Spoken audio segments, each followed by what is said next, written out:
Hi guys, मेरा नाम है अमित कुमार और आज हम डिस्कस करेंगे टाइप्स ऑफ स्ट्रेंथ्स के बारे में। तो हम जानते हैं कि जो स्ट्रेंथ्स होते हैं वो टोटल 4 टाइप्स के होते हैं, जिसमें पहला है आपका लीनियर स्ट्रेंथ। इसे हम लॉन्गिट्यूडिनल स्ट्रेंथ के भी नाम से जानते हैं।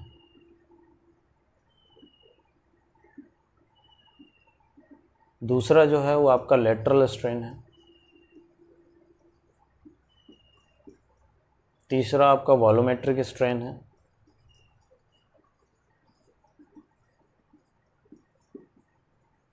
और चौथा आपका शियर स्ट्रेन है।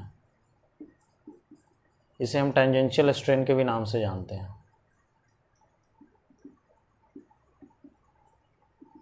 तो अभी हम एक एक को डिस्कस करेंगे। तो सबसे पहले हम जानते हैं लीनियर स्ट्रेन।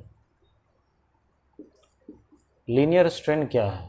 लीनियर स्ट्रेन कहता है कि सपोज किसी बॉडी में जो एल लेंथ की है उसमें हम लॉन्गिट्यूडिनल एक्सिस के लॉन्ग फोर्स को लगाते हैं। सपोज मैं यहाँ P equal and opposite forces को लगा रहा हूँ, तो ये बॉडी क्या होगी, इस P फोर्स के कारण इस फोर्स के डायरेक्शन में डिफॉर्म होगी। सपोज जो डिफॉर्मेशन हुआ उसको मैं डेल L एज्यूम करता हूँ। इसका ओरिजिनल लेंथ क्या था? L था। P फोर्सेस लगा रहे थे लॉन्गिट्यूडिनल एक्सिस के लॉन्ग, ठीक है।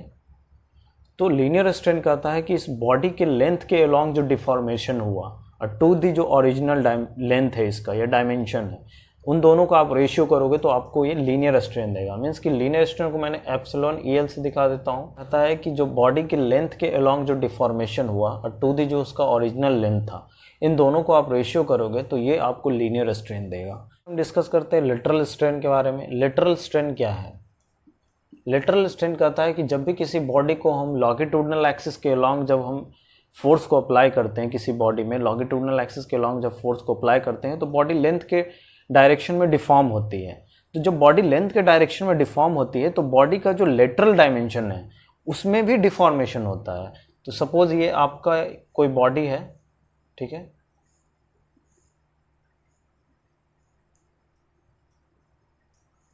ये इसका आपका L लेंथ है, ये B इसका विड्थ है और T इसके थिकनेस है, ठीक है। तो जब भी हम इस पे फोर्स को अप्लाई करेंगे, ठीक है, P फोर्सेस को अप्लाई करेंगे तो लेंथ के अलॉन्ग तो डिफॉर्मेशन होगा ही, जो कि मैंने यहाँ पे दिखाया है, लेकिन इसके साथ साथ इसके विड्थ और थिकनेस में भी डिफॉर्मेशन होगा। इन दोनों को हम क्या बोलते हैं? लेटरल डायमेंशन, ठीक है। तो लेटरल स्ट्रेन कहता है कि change in lateral dimension to the original lateral dimension।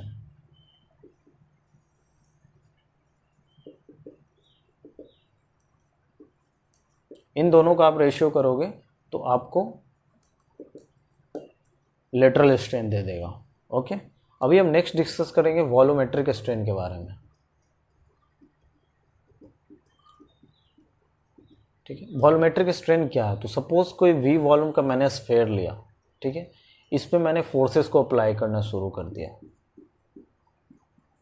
तो इस फोर्स के कारण इस वॉल्यूम, जो आपका स्फेयर का वॉल्यूम है, इस स्फेयर के वॉल्यूम में कुछ डिफॉर्मेशन होगा जिसके कारण ये वॉल्यूम जो है वो कॉन्ट्रैक्ट होगी, कंप्रेस होगी। तो सपोज इसका जो कंप्रेशन हुआ, जो आफ्टर फोर्स के एप्लीकेशन के बाद जो इसकी वॉल्यूम में चेंजिंग हुई, वो डेल V एज्यूम कर लिया। तो आफ्टर कंप्रेशन इसका वॉल्यूम क्या हो जाएगा? ओरिजिनल वॉल्यूम V था, उसमें डेल V चेंजिंग हुई, तो ओरिजिनल वॉल्यूम में डेल V को घटाओगे तो आपका जो है आफ्टर कंप्रेशन जो इसका वॉल्यूम मिलेगा वो V माइनस डेल V मिलेगा, ठीक है। तो वॉल्यूमेट्रिक स्ट्रेन कहता है कि जो बॉडी के वॉल्यूम में चेंजिंग हुई, change in volume to the जो बॉडी का ओरिजिनल वॉल्यूम है, इन दोनों का आप रेशियो करोगे तो आपको वॉल्यूमेट्रिक स्ट्रेन देगा। इसको मैं स्मॉल v से इंडिकेट करता हूँ और स्मॉल v बराबर यहाँ पे मैं दिखा देता हूँ डेल V/V, ठीक है। तो ये आपका जो रेशियो देगा ये आपको वॉल्यूमेट्रिक स्ट्रेन देगा। अभी हम नेक्स्ट डिस्कस करेंगे शियर स्ट्रेन के बारे में। शियर स्ट्रेन क्या है? तो शियर स्ट्रेन को हम ऐसे समझते हैं, सपोज कोई बॉडी है जिसका बेस मैंने फिक्स कर दिया है और इसके टेंजेंशियली मैं कोई P फोर्स लगा रहा हूँ, तो इस P फोर्स के कारण इक्वल एंड अपोजिट डायरेक्शन में, मीन्स कि इक्वल मैग्नीट्यूड में और अपोजिट डायरेक्शन में ये एक रेजिस्टेंस एक्ट होगा इस बेस के थ्रू। तो जब हम इस P फोर्स को अप्लाई करेंगे तो ये इस P फोर्स के कारण बॉडी जो है इस फोर्स के डायरेक्शन में डिस्टॉर्ट होगी, मीन्स कि इस फोर्स के डायरेक्शन में डिफॉर्म होगी। ठीक है, जिस एंगल के थ्रू ये बॉडी डिफॉर्म होगी इस एंगल को हम क्या बोलेंगे, शियर स्ट्रेन। मीन्स कि ये एंगल जो है वो आपको शियर स्ट्रेन देगा। अभी हम इसको मैथमेटिकली निकालते हैं। तो सपोज़ कि ये बॉडी ABCD थी, जो आफ्टर डिफॉर्मेशन ये A', B', CD हो गई, और इसमें जो डिफॉर्मेशन हुआ वो डेल L डिस्टेंस का हुआ। तो ये अगर डेल L होगा तो ये भी आपका डेल L होगा। ठीक है, और इन दोनों इसका इस फोर्स का डिस्टेंस मैं बेस से एज्यूम कर लेता हूँ कि L है। ठीक है, तो ये एंगल फाई है तो ये भी एंगल फाई हो जाएगा। अभी चलते हैं इन ट्रायंगल BB', में। तो ये यहाँ पे ये राइट एंगल ट्रायंगल है। तो according to right angle triangle हम बोल सकते हैं कि tan phi is equal to आपका क्या हो जाएगा, this is length is BB' divide by base जो कि आपका BC है। तो BB' का वैल्यू क्या है, डेल L, और BC क्या है जो हमने L एज्यूम किया है, L। तो tan phi बराबर क्या आ गया, डेल L बाई L।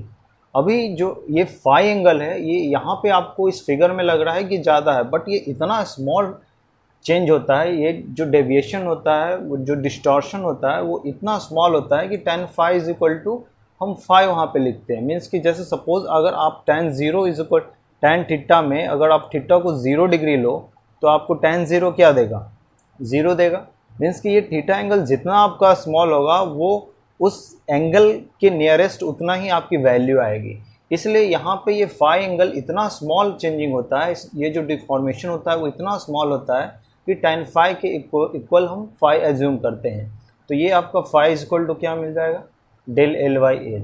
ये आपको जो देगा ये शियर स्ट्रेन का वैल्यू देगा। जब ये tan phi जो फाई के इक्वल होगा उस कंडीशन में आपका जो B', है वो BC के इक्वल हो जाएगा, और A', जो है वो AD के इक्वल हो जाएगा। अभी जो मेरा नेक्स्ट क्लास होगा उसमें हम हुक्स लॉ के बारे में डिस्कस करेंगे। तो आई होप कि आपको ये क्लास समझ में आया होगा। अगर आपको ये वीडियो पसंद आया होगा तो प्लीज़ इसे लाइक और शेयर करें और मेरे चैनल को सब्सक्राइब करें। मेरे वीडियो को देखने के लिए धन्यवाद। जय हिंद।